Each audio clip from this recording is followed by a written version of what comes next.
in the past few years since 2019 and then the pandemic, the world has seen a dramatic shift in the closing of churches and synagogues. Synagogues not as severe in their closings as churches, but almost. Synagogues have been closing left and right as well as churches. And in fact, a survey done post-pandemic shows that over 60% of churches have closed, leaving a remaining less than 3,000 churches in the U.S. open, and they continue to close. And what's happening is, this is not the great falling away. This is part of the great falling away. This is not the entire thing.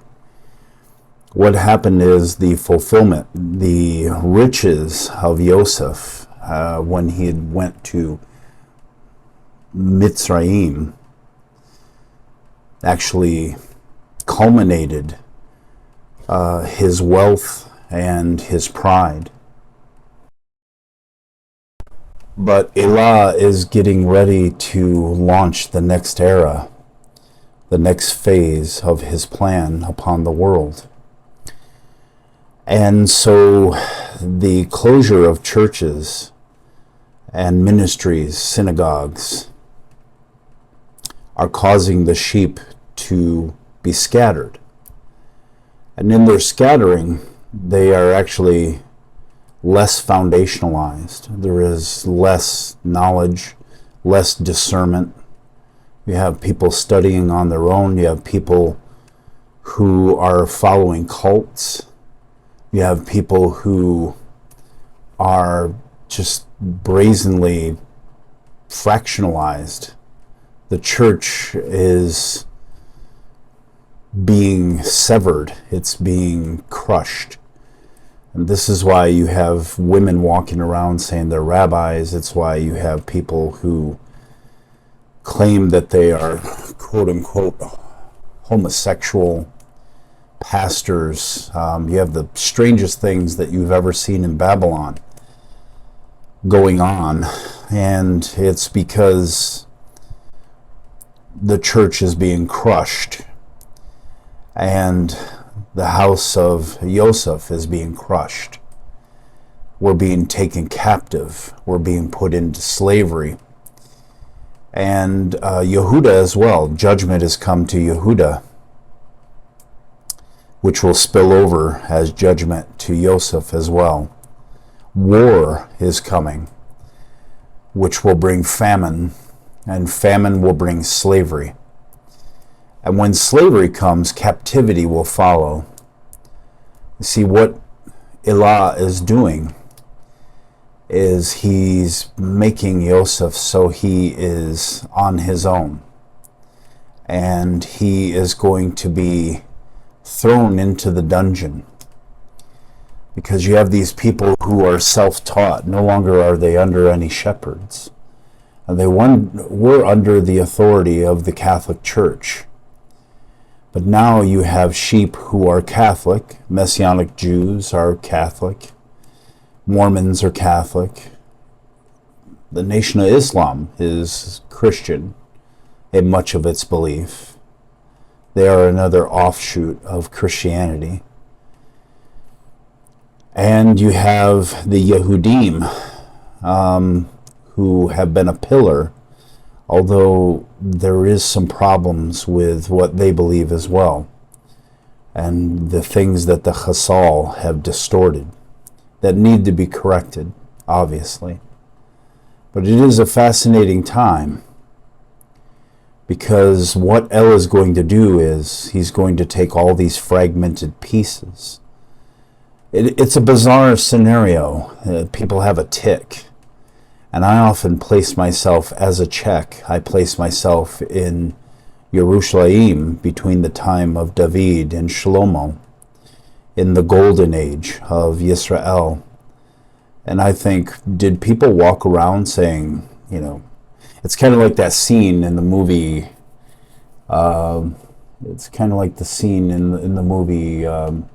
Airplane, where he enters, the chief or the commander enters, and you have all these religions telling him, donate to this church, donate. That's what we have. We have people, in the book of Jacob or the book of James, he says you should not seek to be a teacher. But it's funny. Show me a man who is Messianic Jewish who is not a teacher. Have you ever met one? Have you ever met a Messianic man who says, I'm a Messianic Jew, and they don't profess to teach the scriptures? It's very, very rare. It's extremely rare. I've never met one in my entire life. Every Messianic Jewish man that I've ever met has a shtick and something they want to lend to you, something they want to teach you. And it's good that they cling to the Torah. It's a goodness that they are trying their best. They are still under their conscience. No one is obeying the Torah today. They're trying to obey the Torah. They neither know what the Torah is for or how to obey the Torah. It's been hidden from them. They are blind in part. And it's like watching children trying to do what is right in their father's eyes. But they do not know the what. Yosef, his wonderment is adjudicated to why. And Yehuda, his wonderment is adjudicated to who and what. And so this morphing, this anamorphic psyche and psychological and sociological reaction that Joseph is having by being in exile and being now not under headship of the Catholic Church, but branching out on their own and trying to discover what this is. They found something new to them at least. The Torah. What is it? Who is it for? And that's why you have these people coming up like I said, like in the movie Airplane, where it's donate to the whatever it is, church. And you have people coming up, donate pork. You log into Facebook, you log into social media, you log into YouTube, wherever have you. And you see people, donate pork. Don't worship idols, but you have to place yourself in the time of David, in the time of Shlomo, and think, would it be strange to walk down a street in Jerusalem, let's say even in the 1st century, and you have people randomly coming up to you saying, don't celebrate Christmas. It's a tick.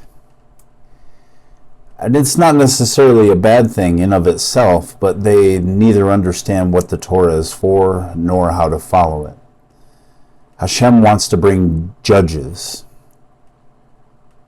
He wants to bring elders, shepherds back to Israel who invoke convocation for the sake of judgment and justice by it, so that the fruit thereof can be found. And only when the fruit thereof is found will Yisrael ascend in the ascension. Only then will they walk through the 7 gates of the ascension. So in order to do that, what do we have? We have to look at what we have. Well, myself being a part of the house of Yehuda, a Levite, this is what I see in this time. It is, according to the Gregorian calendar, it is the 12th month of 2023. And what we have is we have Yehuda, who proclaims not justice, but proclaims that there is alleviation from transgression and the judgment thereof without the shedding of blood, or without an offering, whether it be a grain offering or whether it be presenting yourself before a priest in the temple. And there is no judges, there is no Beit HaMikdash. So we live in a very strange time, but Hashem is going to change that. Blessed be He forever. He is going to change that. And what He's going to do is the house of Yosef,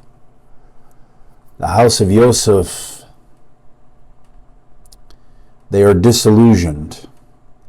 They have been raised on Gnosticism, which is cloaked Satanism and Luciferianism, Hermeticism.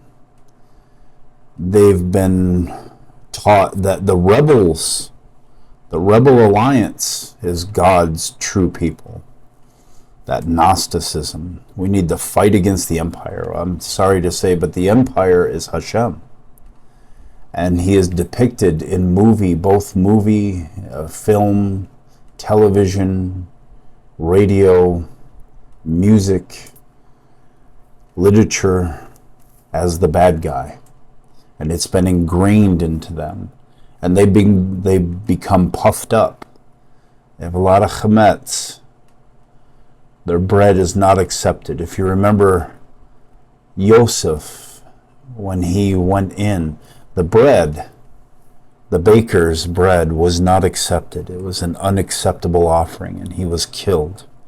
But the drink of libation unto chesed, or loving kindness, the libation that comes from the fruit of the vine, which is the increase is given by Elah or Hashem, that is accepted. That is an acceptable offering. This will be the acceptable offering. In other words, not an offering of themselves, not a ole of themselves, not a burnt offering before the altar, not an acceptable justice. Christians parade around and they beat themselves on the chest and they say, Christianity, they parade their ideology like those of my flesh, like the Yehudim. You enter an ideology and then you do everything you can to protect it. Well, I'm sorry, but there is no ideology that's going to survive the coming age. For Judaism will be destroyed. It will perish. And so will Christianity. And Islam, I am not pro-Islam. I've had somebody ask, am I a Muslim? I'm not a Muslim. I'm an Israelite. I come in the name of Eliyahu. I come to restore what was lost. I come to bring you to the desires of the fathers. And Islam will be absorbed into the iron beast. The beast of iron will absorb Islam. And I'm not saying that Arabs and those of Ishmael will not be delivered, because many will. They are our brothers, and many of them will become Israelites and learn the truth of both the Mashiach and the Torah. But in this time, Yosef has lived in the house of Pharaoh for quite some time, and he is very prideful. He has all the toys. He has all the monies. He has a huge blind spot. And in that blind spot, because he has cut his teeth on Gnosticism and believes himself to be wise in his own eyes, there's this blind spot where he tells himself this lie that even though I have this blind spot, whatever comes in the blind spot that I am ignorant of, it will not do me any harm because I have everything under control. But Hashem is going to show Yosef that he doesn't have everything under his control. Elah is going to show Yosef that he is in control. And for a period of days, Yosef is going to be thrown into the dungeon. Slavery is coming to the nations. And it will be a slavery that the world has never seen before. It will be an exacting slavery that will be a burdensome yoke on Yosef and Yehuda as well. And Yosef will become the slave of Yehuda for a time as he ascends. And he will have to beg Yehuda for help. And they will ascend, and it won't take an immediate effect. It'll be a long-standing thing. Only those who are cleansed will ascend in the second Exodus. And because it will take a little while, Hashem is using these fragmented pieces of these people walking around, these teachers in their homes, these men and these women who think that they know the word of Elah, many of them leading people astray, scattering and killing the sheep, and Hashem is going to cause them to perish. For in a single day, every church will be closed. In a single day, every synagogue will be shut. And Hashem will do this. He will close the mouths of false teachers, many of them to perish in the war and the famine to come. But those who survive will keep their mouths shut. Where only those who are the chosen shepherds of Elah, Eliyahu, myself being one, will speak out, will speak to Pharaoh. And there will be signs given. But he's going to use this time to cleanse Yisrael, to wash away all the doctrine. So they no longer have that tick. Hey, are you keeping the Sabbath? The tick they have, where they walk around telling everybody, I'm a teacher. I'm a teacher, I'm a teacher, I'm a teacher. And they're going to be silenced. And they're going to wait. And they're going to cry out. And in their crying, Elah is going to hear. And the oar of Hashem, of the chariot of creation, has to go into Adamah, which means things are going to become very, very bad. There's going to be looting and killing, and there is going to be war, and there is going to be yet another plague that comes. But this is the beginning of birth pains. This is the beginning of sorrow. And this is all done for the restoration of Yisrael. So you can finally understand what the Torah is for. And you'll finally understand how the Torah functions within Yisrael. Shabbat Shalom.